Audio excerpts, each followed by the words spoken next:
So, good afternoon to everyone joining us today, including our panelists and our listeners online.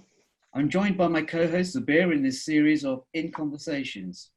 And to follow up to some of the earlier conversations Zubair and I have been having on what's likely to be an incredible, game-changing journey on responsible, sustainable, and ethical business and leadership. Thank you, Firoz. Well, yes, as you said, we're hosting this thought leadership series that engages entrepreneurs, investors, policymakers, and other people as well on the same platform in a peer-to-peer kind of setting to discuss thought-provoking themes for the new wave of entrepreneur services and products that are shaping the global ethical, responsible, and halal economy.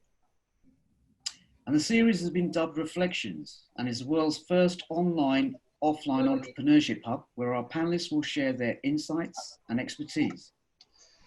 And for us, it's also an opportunity to answer all those questions that people are wanting to be answered on the real value of being responsible, ethical, and sustainable, as well as the thematic discussions often missed on these type of circuits. So we'll be talking about impact, the UN's SDGs, and of course, access to funding, women, economic empowerment, inclusion, wider diversity, and of course, sustainability. And then all of these conversations culminate in a plenary of intellect, expertise, and talent in December at the London Excel for the Halal Economy Conference, where we're bringing people together to widen the discussion. So this is our 5th webinar in the series, and today's all about impact. Okay, so let's get started then. We already have a big list of questions, but our listeners can use the Q&A tabs to ask questions, which will come through to myself and Zubair, and we'll put them to our panel. If I can ask for you to keep your questions to the point and to which panelist the question is addressed to. Okay, so today we have champions who've navigated this journey themselves. Their bios are in the hyperlinks that we've already shared for LinkedIn. So talking all things impact, we'll be throwing need-to-know questions to our panel of experts. We'll learn from them how they got started on their responsible journey, what motivated them, and how they are navigating this space in today's environment, and what they believe needs to be done by policymakers and consumers alike to motivate innovations, startups, and create a more enabling environment. We'll also be asking our panelists why it's relevant for ethical and responsible to be ethical and responsible for tomorrow's world. I mean, why should consumers and supply chains be interested in doing this more? So warm welcome to all of our panelists. We have Metta Murdaya, Kadija Balki, Mark Wiggin, Ashley Shakibai, Ben Greensmith, Matt Glovinsky, and hopefully we'll be joined soon by Kilian in course and Halal. Fantastic. I think Kilian's joined us. Welcome, Kilian, just in time. Okay, so let's get started. So to all of our panelists, sit back and relax. As well as multiple hats, as well as wearing multiple hats today, we're going to ask you to cast your mind back to when you started the journey. So I'm going to start things off with a simple question, and this is to all of you. So simple answers. How are your companies and your services solutions creating impact?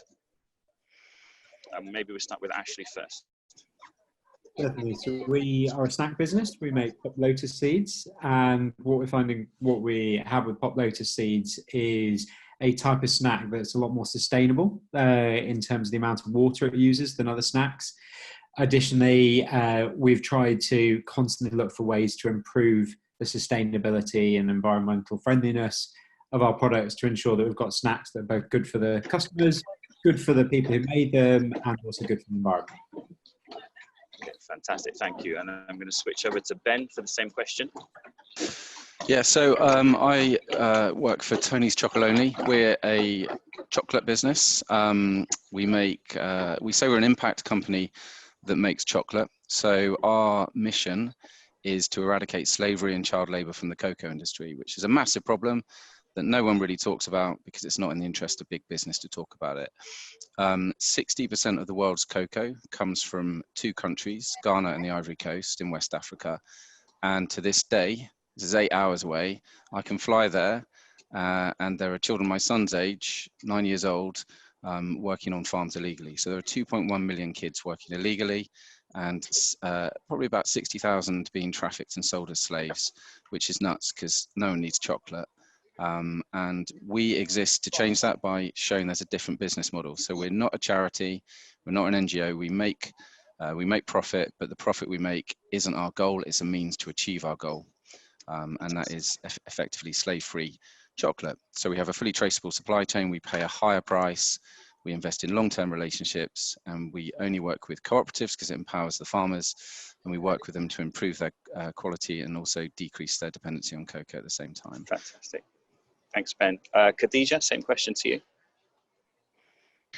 So mine is a consultancy, and you know, Tony's Chocolates journey is a lot like where our impact is. So I work with, you know, family businesses that have been in the business for several generations, and the impact starts usually at the board. I don't fight it when it starts at the ground level, but the impact is going through the value chain and empowering, you know, a lot like the cocoa farmers. So, you know, if it's a food company, it's chili farmers in, you know, a tiny part of that. So the journey is, for me, for people to be able to see that the business model has so much more room. It's taking the approach to the halal economy or sustainability away from just philanthropy to an integrated business approach.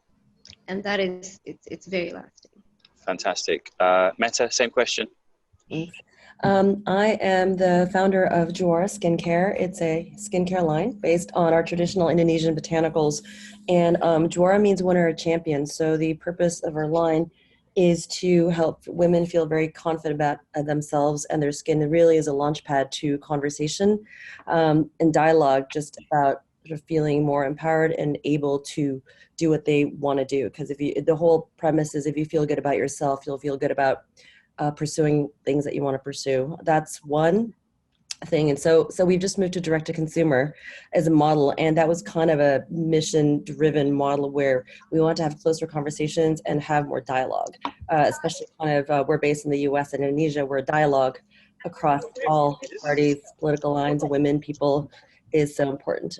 The other thing that I do that is big on impact is I'm on the board of Solve Education, which is a nonprofit company in Indonesia based on giving education to kids who don't actually have access to schools. We're beta testing. It's for all of Southeast Asia, but we're testing in our large populations. So if kids don't have access to schools or teachers, can we create games on mobile apps, old school mobile apps, so they're still able to have a basic education, even without teachers or physical infrastructure. Fantastic. Kilian, what are your thoughts? What are you providing? Have to click the audio. It's on mute. Yeah, sure. Yep. Sorry.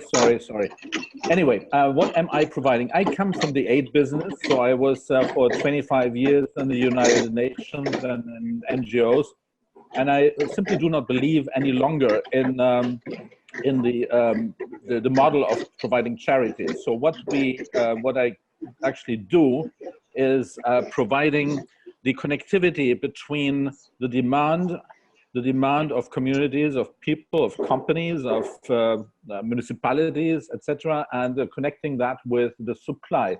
There's plenty of solutions anywhere in the world, and they simply don't flow there, and they don't reach there, and they're not available and not accessible to most of the people who need it. Okay, fantastic. So that's the one thing that's the big principle.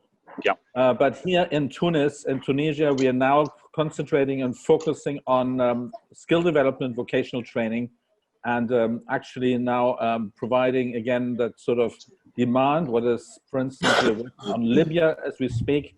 What is the need in Libya in terms of the opportunities in terms of business and skill development? That's what we're doing. We're currently training 200 young people from Libya in a number of skills reaching from coding to vertical farming, supply chain, and so on. Wow, awesome. Mac, I'm going to come to you last. Mark, same question to you. Yes, I'm a co-founder of a business here in Indonesia, currently producing green banana flour. Essentially, it is a sustainable and healthy alternative to wheat flour. One of the primary objectives we have with the business, again, it's a for-profit business, but we've created an alliance and a foundation called Tridatu. Metta will probably know what that means, where we're able to really create a new manufacturing model, primarily around microfactories. So in large areas where bananas are typically grown, whether that's in Java in Indonesia or in East Africa, we're able to create microfactories, create opportunities for local communities, provide job opportunities, provide training, mentorship, funding to community programs. So really trying to mesh and combine a business with an ethical and sustainable model. Wow, fantastic. And Mac, over to you, same question. Thanks, Zubair. I work for UNICEF, the aid megalith, trying to work on using technology and data to better amplify the impact of the organization. So while in the traditional aid sphere, I kind of work in a lot of the disruptive spaces to see how UNICEF can do its job better, reach more children, and kind of get more efficiency out of its approaches. And I'm here with Zubair at the General Assembly, so you hear, I think, the Indonesian delegation walked by us a little bit earlier, which is why there's a bit of background noise, so apologies for that. Great. Well, those fantastic. are really good, interesting introductions to all of you guys. Look, following on from that, I've got a question for Ashley and Ben. Beyond solving the world's problems, has it been easy to start out or continue your business? And what kind of rebuttals have you had? I can go first on that. So we've got quite an interesting story, and I will shorten it. So Tony's, we actually started 14 years ago in Holland off the back of a TV program where 3 investigative journalists uncovered these issues in the cocoa industry, and they were like, okay, we're going to make a program and see what's being done about it, because this doesn't feel right. One of them was called Tony, and long story short, Tony basically filmed himself eating a load of chocolate. He then phoned the police and said, oh, you've got to arrest me for crimes against chocolate because I know that slavery and child labour is a problem and I'm therefore encouraging it. They hung up on him. He went a step further. He went over to West Africa. He got 3 boys to testify against him, one of whom he flew back to Holland, stood up in court, and he prosecuted himself for, again, crimes against humanity and effectively being a chocolate criminal. It got thrown out of court. The judge said, you're morally right, but I can't draw a link between the cocoa that you've eaten and the cocoa that these boys have produced. And what am I going to do with everyone else who loves cocoa and chocolate? But off the back of it, we created this bar as a bit of a PR stunt. So, and 5,000 of those bars sold out in hours. And we decided at that point, well, actually, look, rather than the PR stunt, if we're going to change things, the best way to show that there's a different business model. So we're quite lucky in a way, fortunate. That was 14 years ago. We've now grown to the biggest brand in Holland. We're turning over about 70 million. We still only account for about 0.1% of the world's cocoa. But we want to inspire the big businesses by showing that there is a different business model, leading by example, and get them to act. And so our business has been built that way. So we work off a lower gross margin, a lower operating profit, and everything there has been built into the structure of our business. So in a way, we're fairly fortunate because unlike some of the big businesses, we've built our business of 70 million that way, and we can continue to fund the work that we do. We still get accused and we get challenged that, you know, we could be more profitable. I think the big companies are maybe operating off kind of 16% operating profit versus our 3 or 4%. But we believe that actually you can recut your business, take money from marketing and invest it further up the supply chain to help people. But no, I mean, for us, we've built our business that way. So slightly easier for us. Well, thanks for sharing that story and shining also a light on some of the real big issues that are out there in the world which go underneath the carpet. You know, so what you've done is amazing, and I hope that's something that we can take away. Ashley, same question to you. Yes, we're very much at an earlier stage of things. Our business has been running, we launched in March, so running just over 6 months. But obviously, especially when you're starting out in snacks and similar categories, there is a drive to ensure that you have a good retail price, and therefore everyone gets a decent margin down the line. So you very much get squeezed from a margin perspective. And actually, it's very tempting to do the minimum and to ensure you maximize your own margins. But actually, my co-founder and I wanted to create a business that we would be proud of, and everyone associated us can be proud of.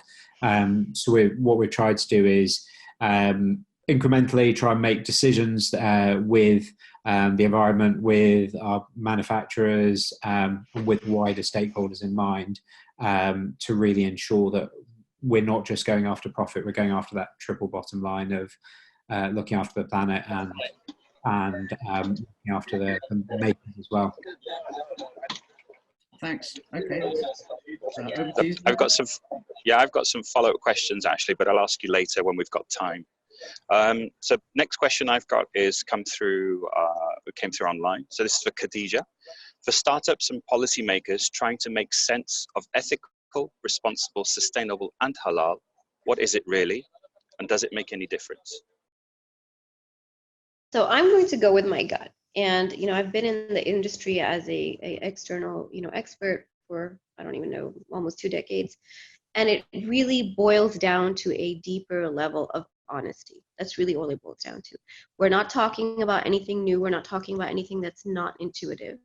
All we're saying is, look, there is an intuitive way of doing business that we have perhaps lost over a few generations. And in the history of a lot of the companies that I work with, the ones that are older companies, they will find sustainable practices in their own company. So your question was, does it make a difference? Yes, of course, it makes a difference. It makes a difference on your bottom line, which is, your profit. It makes a difference on your triple bottom line. And I think that deeper level of honesty, what we can do to facilitate it is, so what I do is I just go in and facilitate deeper introspection. And it really, that's all you need to get people to understand that there are very tiny nuances that if they change in their business model, it can be radically different. It just needs the will. Okay. Thanks. I've got another question, Zubair, if that's okay. Yeah, please go ahead. Okay, so this one for Kilian and Ben. Do you feel there is currently an enabling environment for the growth of more ethically minded, socially conscious communities of the future? Ben, you want to go ahead, or shall I? Let me start. I think, yes, there is a conducive environment because simply we are extremely well connected. We are connected by digital means, so there is communication is possible. There is the checks and balances which can be performed by people themselves. We experiencing this recently. When we talked basically to 500,000 young Libyans in a country in turmoil, in fragile conditions, in war. And we reached 500,000 Libyans to talk to them about coding and whether they would be interested to go into an accelerator for 4 months to actually come out with a job after 4 months. Answer was yes, 2,700 people replied and applied. So yes, that is a very conducive environment. What is not conducive at all is in fact the mindset of those who sit on the real money. And so a lot of us, if you want, who come up with basically trying to enhance local networks, as I say, the demand, the opportunities, which are plentiful. I mean, we're digging out, again, I'm using Libya as an example here, but there are many other places we work in right now. Incredible opportunities to come up with something, but those who sit on the money, they are extremely difficult, be it the traditional donors, humanitarian development, or be it sort of the investors who think about charity. So that sort of concept that even in a fragile context, investment is possible and necessary to actually yield a stronger youth, a stronger community and so on. that is not in the brains of many. And so that impediment of the narrative is still very much there. And so we need to overcome this. So we have opportunities through connectivity on one hand, and impediments through a wrong narrative about victims and beneficiaries and things like that on the other. So there we're seeing still a lot of problems. Thanks. And Ben?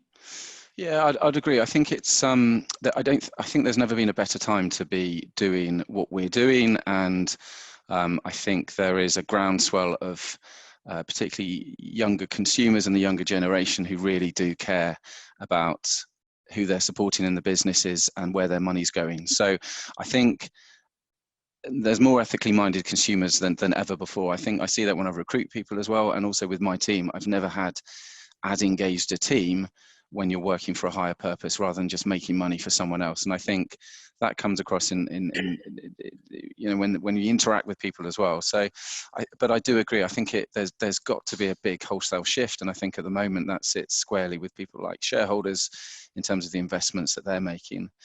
I mean, that said, we are increasingly, I see that there's more and more private money and patient capital that can be invested into ethical funds and ethical businesses. So I think, again, that is shifting, and with movements like B Corp in the UK and beyond, I think it's probably been never a better time, but there's still a long way to go, and business can be such a source of good.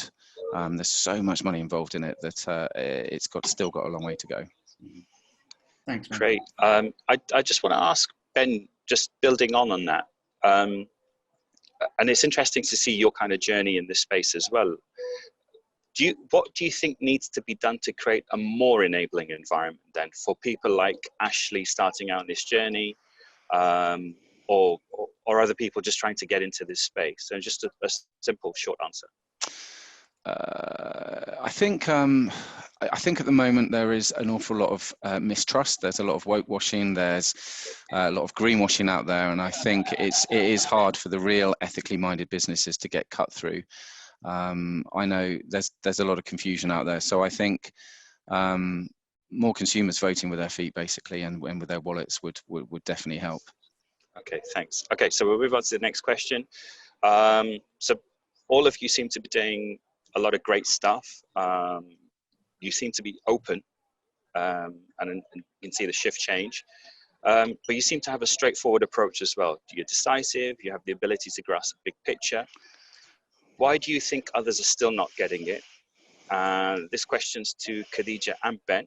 And just building on that, do they understand sustainability, in your opinion? So if I go first on that, it leads on what I just said. I think there's an awful lot of mistrust and purpose-led marketing for the sake of trying to find a cause, which comes across as really inauthentic. So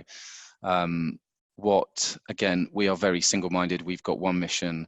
We try and minimize our impact everywhere else on the environment, but that just keeps us really, really focused. And I think what I struggle with sometimes is the big businesses and big companies who are trying to reverse engineer a purpose into some of the stuff they're doing. And I think that can lead to mistrust and doesn't feel genuine or authentic. And so I think a lot of the time they're not getting sustainability and true purpose.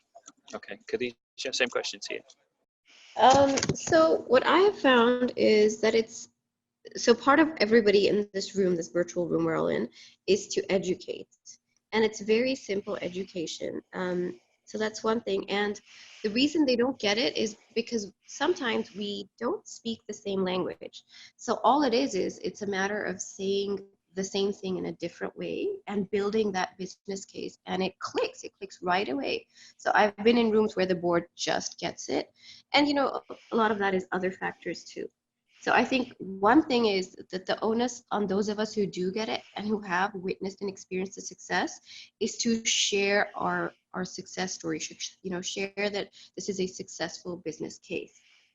And then they do get sustainability. So the answer is right now, no. Sustainability at best, 90% is just equated to philanthropy. And, you know, and I've stopped fighting that. I use that as a door. Initially, I hated it, but you know what? That's a door. And the other thing I've stopped doing is don't fight the culture, whether it's the social culture, the corporate culture, whatever that culture is, find the windows in there where people will understand your language. And sometimes, you know what, it is through the purpose marketing, as much as I hate to admit that.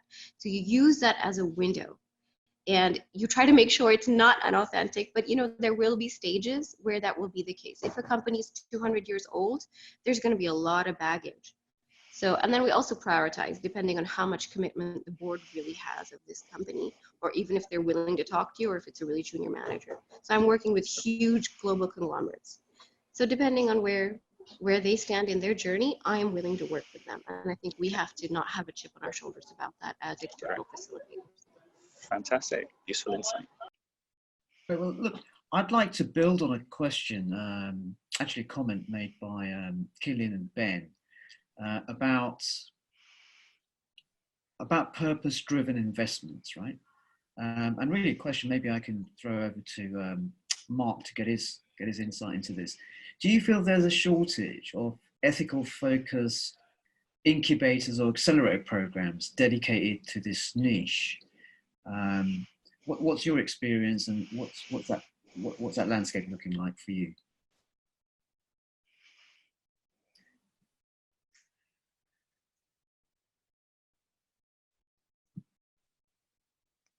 Mark, we need to unmute you. Yeah. Okay, there you go. Yeah, no, thanks, Firoz. I think it's quite a difficult question. It's quite a difficult environment. I think, you know, the concept or notion of impact investment, social impact investment, and specialist firms that look at this are, you know, there are certainly more of them around. I've had significantly more conversations with so-called impact investors in London and Singapore over the last couple of years. The nomenclature, I think, is a little bit difficult because I think one of the other panelists was talking about reverse engineering some purpose into what they do. My sense of the impact investment world right now is that a lot of funds are doing the same thing. They're simply attaching a label to what they're doing. Often, and I think, you know, they have simple metrics and simple KPIs that they're looking at. So I think their understanding of impact investing probably has quite a long way to go. A lot of the conversations I've had involve a model where you have a for-profit component to it and a foundation or charitable component to it.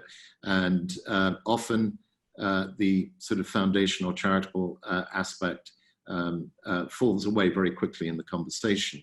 And the conversations tend to revert to type, which is traction, show your revenue, what you're doing, use of proceeds, etc. So it's a lot like many conversations I've had with other professional institutional investors, but they stick the word impact or social impact over the front door. So I think they've got a long way to go to fully understand the model and to fully understand some of the benefits. It's not as easy, perhaps, as it should be. Okay, fantastic. Okay, so the next question I've got is one that came online as well, and this is for both Mac and Metta. Do you believe there is a need for new strategies to meet the challenges and complexities of a growing, ethically minded economy? Mac, if you can go first. Yes, of course. There's always room for new approaches and new strategies. I think that for me and a lot of the other participants in this discussion, we're talking around similar concepts of a fragmentation in the space of a lot of people trying to do the same thing and articulating it in a different way. For me, the best way, especially in speaking from a technology and kind of a data perspective and the proliferation of both of those things that, you know, create new strategies, it's less about the tool you're bringing to the task. So, you know, the size of the hammer that you have, but an articulation of what a problem statement is. So I think that from a strategic perspective, there's always going to be a new approach to do something. But what I've seen, especially trying to, work in the international space, is that the best way to actually get to achieve a success or to realize a goal is to start with the articulation of the problem statement of that goal about what you're trying to achieve. And I think that a lot of people work around the world with solutions looking for problems. And what I've seen and what I've experienced personally is starting with a problem that is solvable and then working on the strategy to solve that problem gets you a lot farther, a lot faster than having a strategy without a problem, if that makes sense. Yeah, absolutely. And then again, useful insight. Metta, same question to you. Yeah, I think for us, we make products and we sell to consumers. So I relate to a lot of what Ben is saying. I think right now there is the end customer. He is or she is very conscious, and that's probably where you're going to get the most support in terms of shifting how things are done, because for the most part, customers do want the world to become a better place, kind of thing.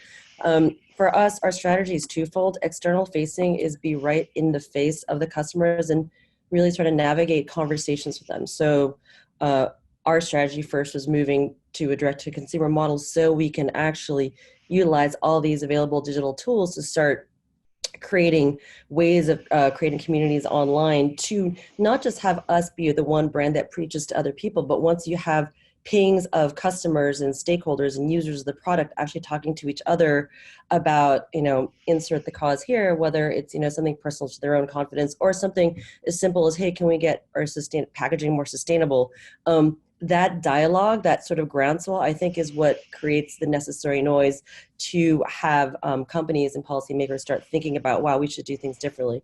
The other thing too is also, I totally get the whole purpose-driven marketing thing. We're constantly like, what's the cause you serve? Who's the orphanage you support? This one very thing. It's like, it doesn't quite work that way. It's the little tweaks that we do within our own supply chain, from how do we reduce carbon footprint in the little ways that we can? How can we tweak our packaging? How do we, we constantly work on that and make little trade-offs of how do we not make something look shiny and beautiful because it's actually not great for the environment. These little tweaks internally within the company, I think there's a lot of vendor to vendor, B2B kind of conversations that do end up happening, and even through the supply chain, like attracts like. So we kind of form our own group of people and people who we partner with who are all kind of similar minded. And I think across the board, that change, like a gajillion people moving forward one step at a time, does actually make a difference. Great. Okay. Just to pick up on that, can I ask the next question to Metta first, and then Mark? Short answers, really. So there's a digital economy, there's new technology, there's innovation, and as investors and leaders, do you feel startup and new entrants in this new ethical halal economy need to embrace e-commerce, digital commercialization, or face not being successful? Do you think it's that black and white? No, I don't. I think technology is an enabler if you have a message and an audience who you want to speak to, but just throwing words against the wall and going, hey, we're using technology is great. Technology is an enabler. I do think that it should be embraced just because it amplifies, but there are other ways of doing it. And if you're local and you're in an area where that's not a great asset, like if you're coming from countries or areas where it's just not as developed, there may be other channels that may be more analog or peer-to-peer.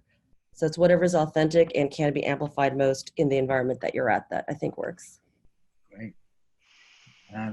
Mark?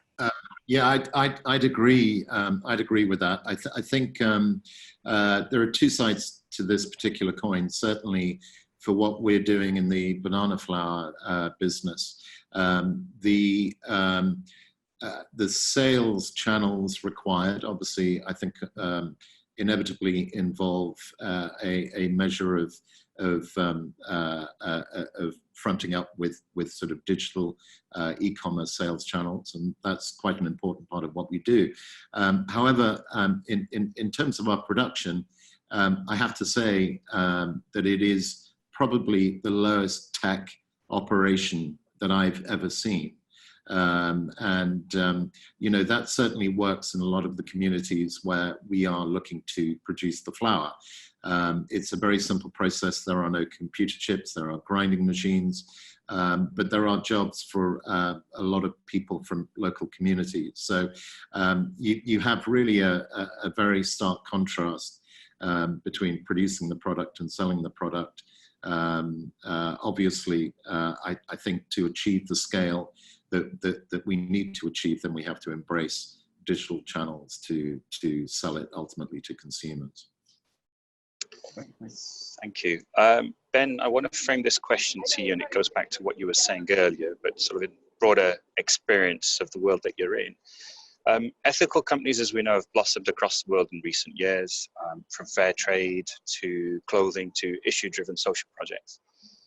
Do you think it's no coincidence that these businesses have blossomed simultaneously as the UN has highlighted its Agenda 2030, and you mentioned anti-slavery? What do you think? Gosh, yeah, I think it's. I think the world is moving that way.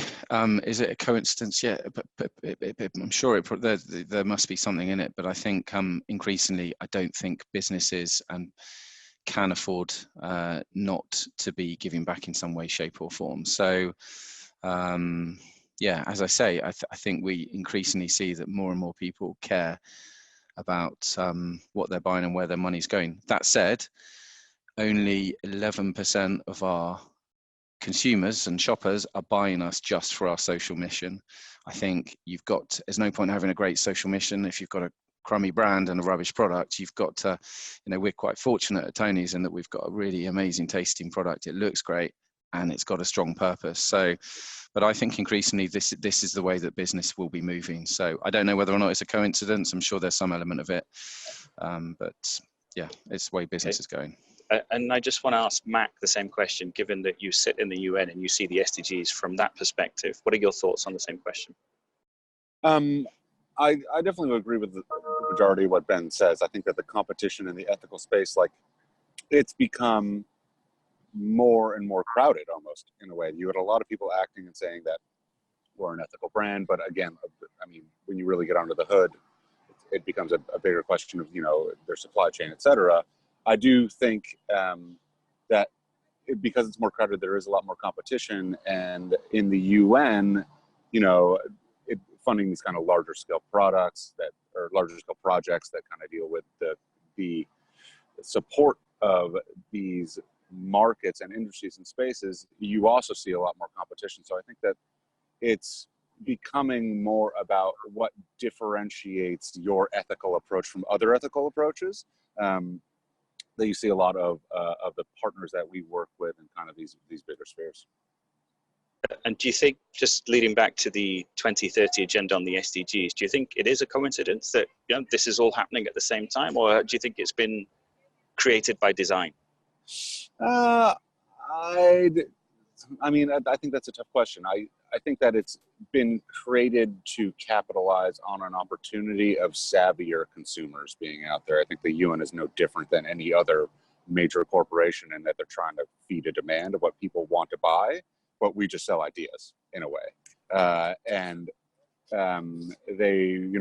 SDGs have been rebranded from the MDGs because they realized that there was a shift in the consumer appetite for the idea that you're selling around these development goals, air quote, development goals. So I see in the UN, like any other industry, and it is an industry, they're trying to capitalize on a demand for the consumer that wants a little bit more of an articulation of the type of things that they're trying to do in the industry, and to sell those ideas to differentiate the UN from any of the other competitors in the aid space. Okay, I just want to pick up a question that's come in.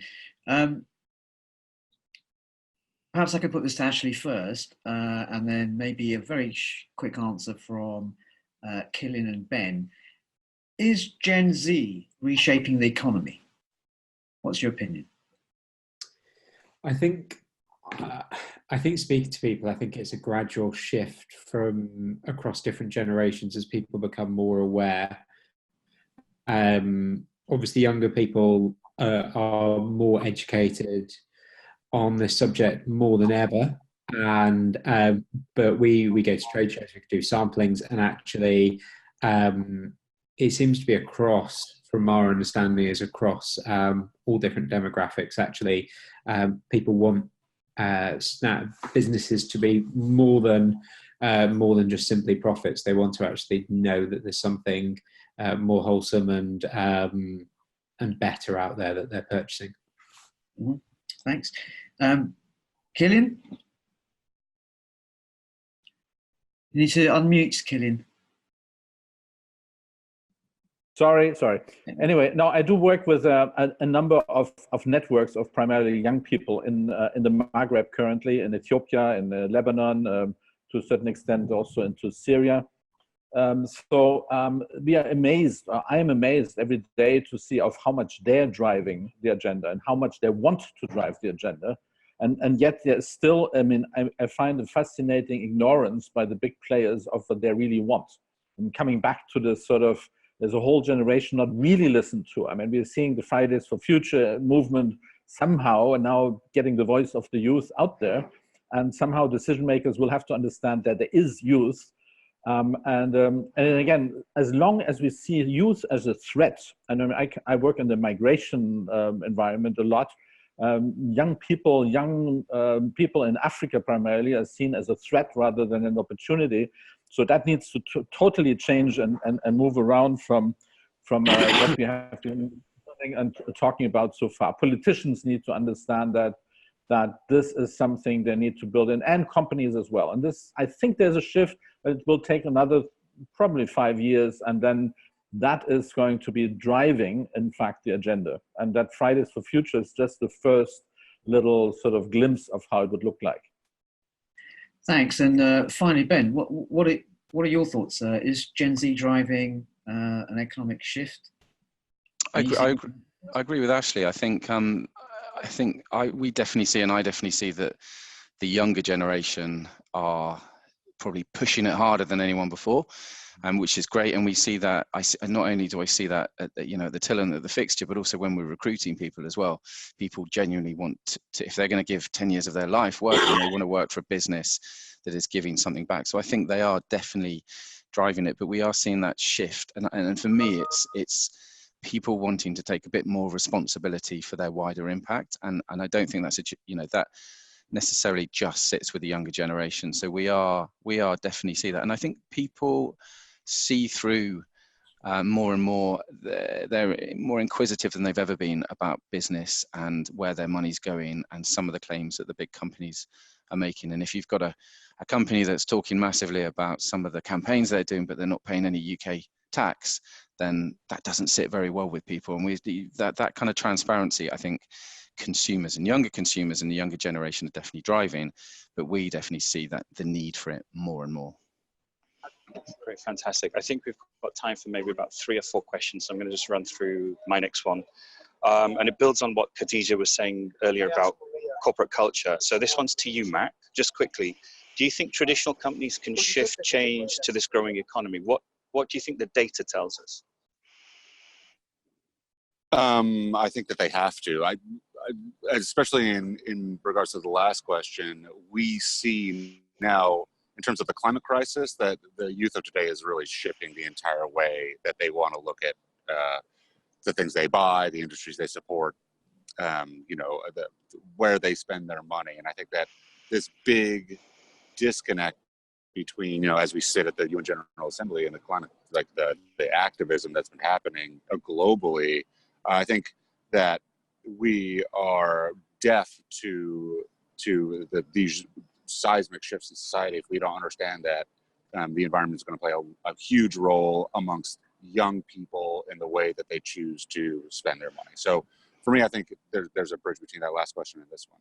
I think the data tells us that there is more and more ways to get to people. There's more and more ways to spread your ideas and to voice what you're thinking about in terms of the channels out there. Of the social media is just one.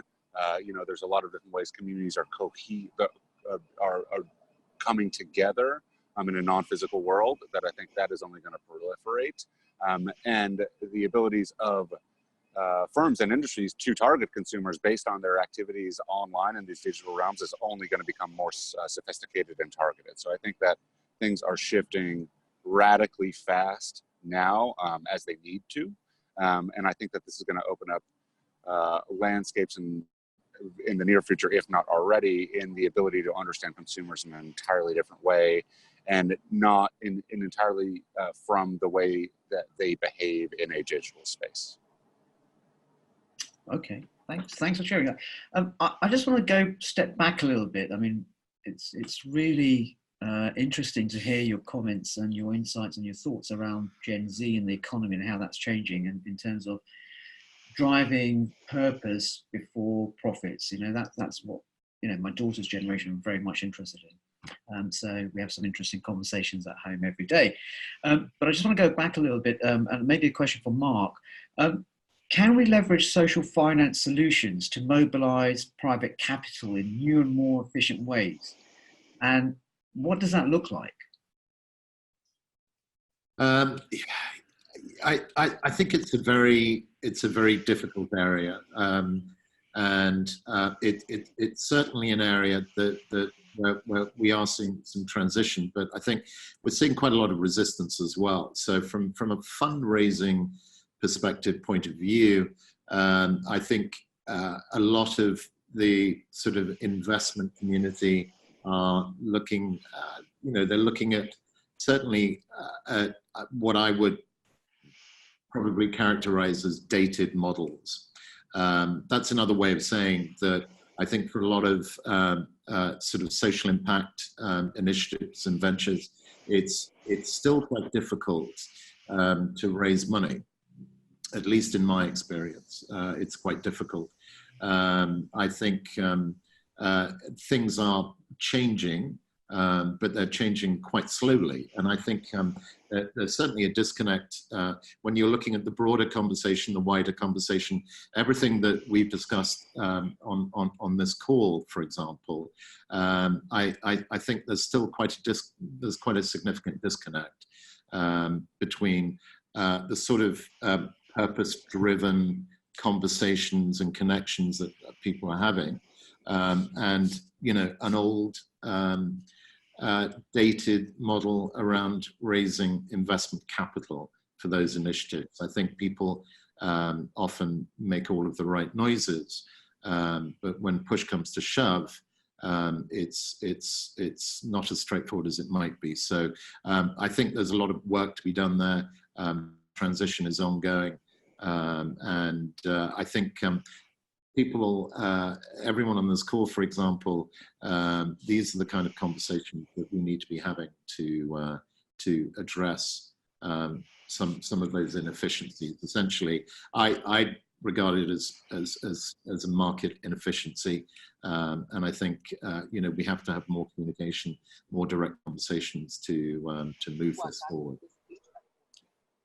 Thanks, Mark. I'm going to build on that, and most of you will know I'm a big fan of building innovative partnerships and looking at collaboration and dialogue, but for the right purpose.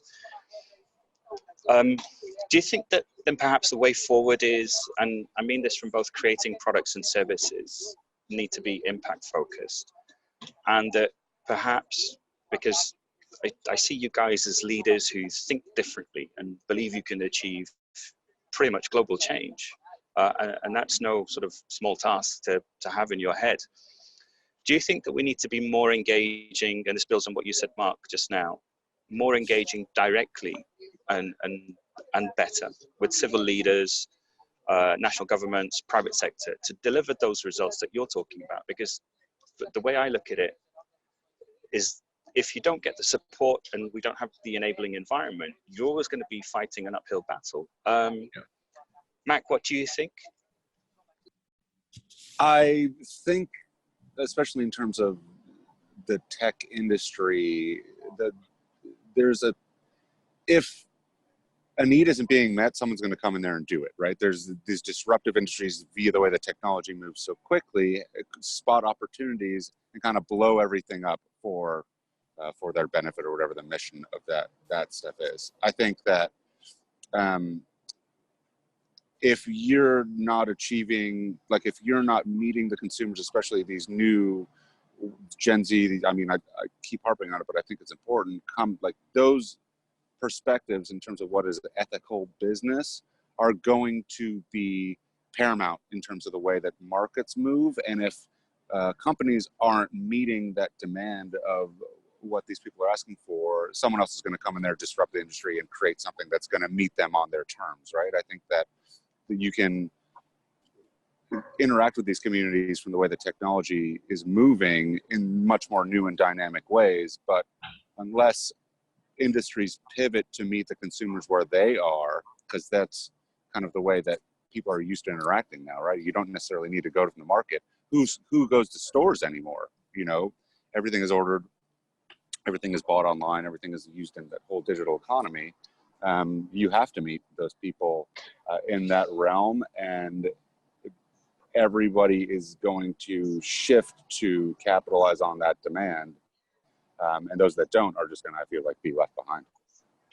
Fantastic. So just one last point building on that, and I want Metta to also comment on this, and perhaps you as well, Mark, and Ben, if we've got time. Do you think that we need to influence critical policy changes right now, or should we get some momentum first? So almost like the proof of the pudding. So just quickly, Mark, and then Metta, and then Ben, if we've got time. Yes, but I think that is less important than what people are going to demand out there in society. Metta? I agree. I think consumers and people move much more quickly, and they're much more dynamic than policymakers and how they do things. So I definitely think them first. Mark? Yeah, well, that's 3 for 3. I think we've all had experience either you know, on the policy side, perhaps, but also commercially in the business environment. And I think proving concept is quite important. And I think together with consumer-driven demand, you're able to push an agenda which policymakers can't ignore. Okay, I think, why don't we just ask everyone? So Ben, let's go with you next. What do you think, now or get momentum first? I think get momentum first. I think the thing for me is it's awareness of some of the issues and consumer awareness. And for me, first and foremost, that sits with businesses to change. If you look at cocoa, 2 years ago, the price of cocoa dropped by 36%. That just meant that farmers basically got 40% less, and 4.5 billion came out of the value chain. Didn't benefit the consumers at the end, didn't benefit the retailers. It just meant the guys in the middle just made 4.5 billion more. That's not right, and that sits with the big businesses to change. Okay, Ashley, do you think momentum first or discussion? I think it's up to us as the businesses to get the right ideas out there and actually prove the concepts and really build that.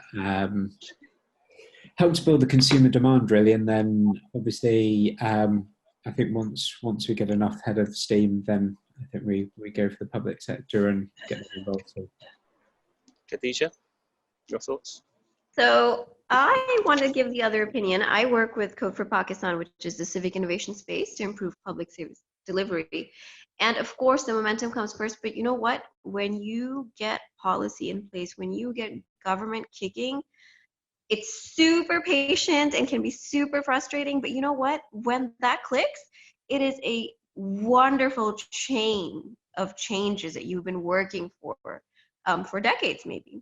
So I've seen that in, Peshawar, which, people think has nothing to offer the world, and radical civic innovation, digitization of the government, just amazing, super high-tech things are happening there because the government is on board.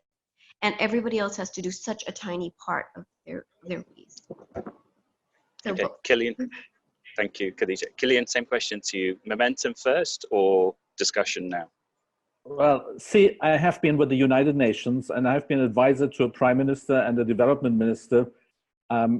There's a reason why I'm not doing that any longer. And so I think we need to move, and I think we need to create the models which really work. And there's a lot out there which is already happening. But again, we need to sort of ally better. We need to get better in this story out that it is possible to change things.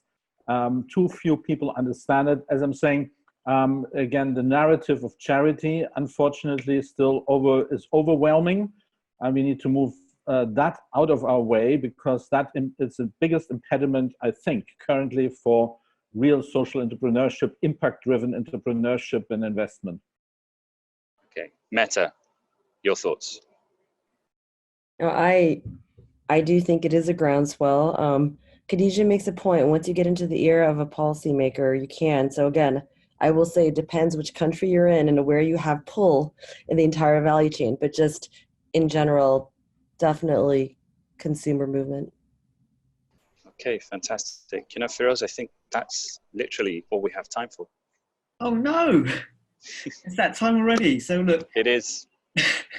Thank you to all of our panelists today and to everyone that tuned in on the live webinar. We've got our next one in 2 weeks' time.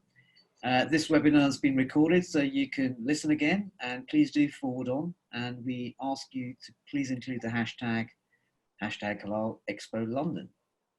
Yeah, so as you say, Firoz, some valuable insights today. We've brought people together closer once again, and that's exactly what this series is about. It's also a strong community of globally and socially conscious people, made up of everyday people as well, I guess,